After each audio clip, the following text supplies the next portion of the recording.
اس کی ساس تبسم پر ہر وقت طنز کرتی رہتی تھی جو اسے بہت ناگوار گزرتا تھا۔ آخر کار تبسم نے یہ فیصلہ کیا کہ وہ اپنی ساس کا برا رویہ اور برداشت نہیں کرے گی اور وہ اب ضرور کچھ نہ کچھ کرے گی۔ کافی عرصہ پہلے کی بات ہے کہ ایک لڑکی جس کا نام تبسم تھا، اس کی شادی ہوئی اور سسرال میں اپنے شوہر اور ساس کے ساتھ رہتی تھی۔ بہت کم وقت میں ہی تبسم کو یہ اندازہ ہو چکا تھا کہ وہ اپنی ساس کے ساتھ نہیں رہ سکتی۔ ان دونوں کی شخصیت بالکل مختلف تھی اور تبسم اپنی ساس کی بہت ساری عادتوں سے پریشان تھی۔ اس کی ساس ہر وقت تبسم پر طنز کرتی رہتی تھی جو اسے بہت ناگوار گزرتا تھا۔ آہستہ آہستہ دن اور پھر ہفتے بیت گئے لیکن تبسم اور اس کی ساس کی تکرار ختم نہ ہوئی۔ ان تمام نااتفاقیوں نے گھر کا ماحول بہت خراب کر دیا تھا جس کی وجہ سے تبسم کا شوہر بہت پریشان رہتا تھا۔ آخر کار تبسم نے یہ فیصلہ کیا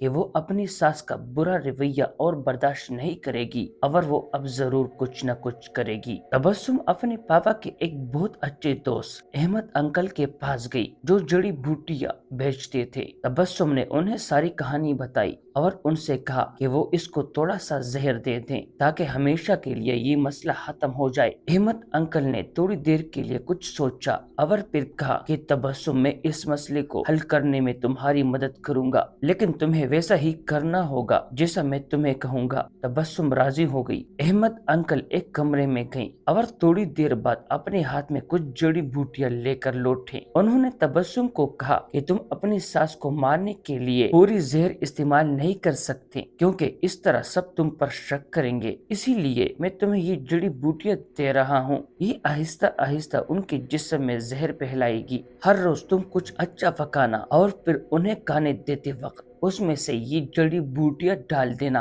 اور ہاں، اگر تم چاہتی ہو کہ کوئی تم پر شک نہ کرے کہ تم نے انہیں مارا ہے تو تمہیں یہ خیال رکھنا ہوگا کہ تمہارا رویہ ان کے ساتھ بہت دوستانہ ہو، ان سے لڑائی مت کرنا، ہر بات ماننا اور ان کے ساتھ ایک ملکہ کی طرح برتاؤ کرنا۔ تبسم یہ سب سن کر بہت خوش ہوئی۔ اس نے احمد انکل کا شکریہ ادا کیا اور جلدی سے گھر چلی گئی کیونکہ اب وہ اپنی ساس کو مارنے کا کام شروع کرنا تھا۔ ہفتے گزر گئے اور پھر مہینے۔ تبسم روز کچھ اچھا پکا کر اپنی ساس کو خاص طور پر پیش کرتی تھی۔ اسے یاد تھا کہ احمد انکل نے اس سے کہا تھا کہ اسے اپنے غصے پر قابو رکھنا ہے، اپنے ساس کی خدمت کرنی ہے اور ان کے ساتھ اپنی ماں جیسا برتاؤ کرنا ہے۔ 6 مہینے گزر گئے۔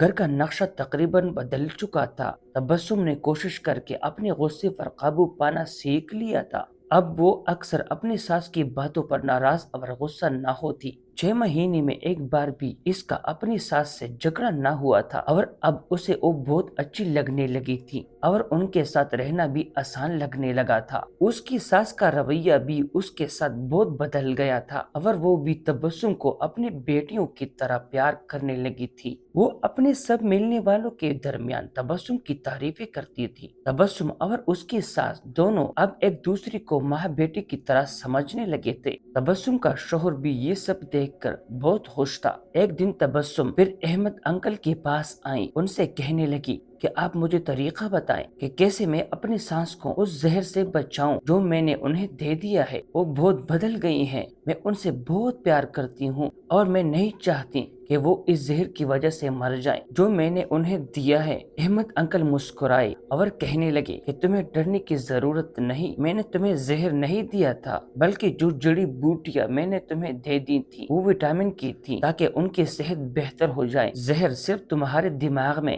اور تمہارے رویے میں تھا لیکن وہ سب تم نے اپنے پیار سے ختم کر دیا ہے۔ اگر ہم اپنے رویوں، اخلاق اور سوچ کو درست کر لیں تو کئی پریشانیوں، بدگمانیوں اور اپنے آپ پر یا کسی دوسرے پر ظلم و زیادتی کرنے سے بچ سکتے ہیں۔ جو بہوئیں اپنے شوہر کو اس کی ماں باپ سے، خاص طور پر ماں سے دور کرتی ہیں، وہ یہ بات یاد رکھیں کہ وقت کی پرکھیں بہت بے رحم اور بے مروت ہوتی ہیں۔ آج جس جگہ آپ ہیں کل آپ جیسی کوئی اور لڑکی ہوگی اور جس جگہ آپ کی سانس ہے اس کی جگہ پر آپ، لیکن اس وقت دیر ہو چکی ہوگی، لہٰذا ابھی بھی وقت ہے، اسے سنبھال کے چلیں تاکہ آپ کا بڑھاپا اچھا گزرے۔ ایک لڑکی بد دل ہو کر میکے آ گئی۔ باپ نے کہا تمہارے ہاتھ کا کھانا کھائیں، بہت دن ہو گئے ہیں، آج میرے لیے ایک انڈا اور ایک آلو ابال دو اور ساتھ میں گرما گرم کافی، لیکن 20 منٹ تک چولہے پر رکھنا۔ جب تیار ہو گیا تو کہا آلو چیک کر لوں، ٹھیک سے گل کر نرم ہو گیا ہے؟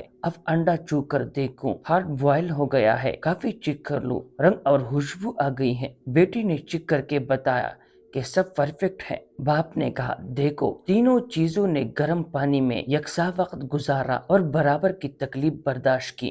آلو سخت ہوتا ہے، اس کی آزمائش سے گزر کر نرم ہو گیا۔ انڈا نرم ہوتا ہے، گرے تو ٹوٹ جائے، لیکن اب سخت ہو گیا ہے، اور اس کے اندر کا لیکوئڈ بھی سخت ہو گیا ہے۔ کافی نے پانی کو خوش رنگ، خوش ذائقہ اور خوشبودار بنا دیا ہے۔ تم کیا بننا چاہو گی؟ آلو، انڈا یا کافی؟ یہ تمہیں سوچنا ہے، یا خود تبدیل ہو جاؤ یا کسی کو تبدیل کر دو، ڈھل جاؤ یا ڈھال دو۔ یہی گزاری کا فن ہے، سیکھنا، اپنانا، تبدیل ہونا، تبدیل کرنا، ڈھالنا، ڈھلنا۔ یہ اسی وقت ممکن ہے جب نباہ کرنے کا عزم ہو۔ کم ہمت منزل تک نہیں پہنچتا، راستے میں ہلاک ہو جاتا ہے۔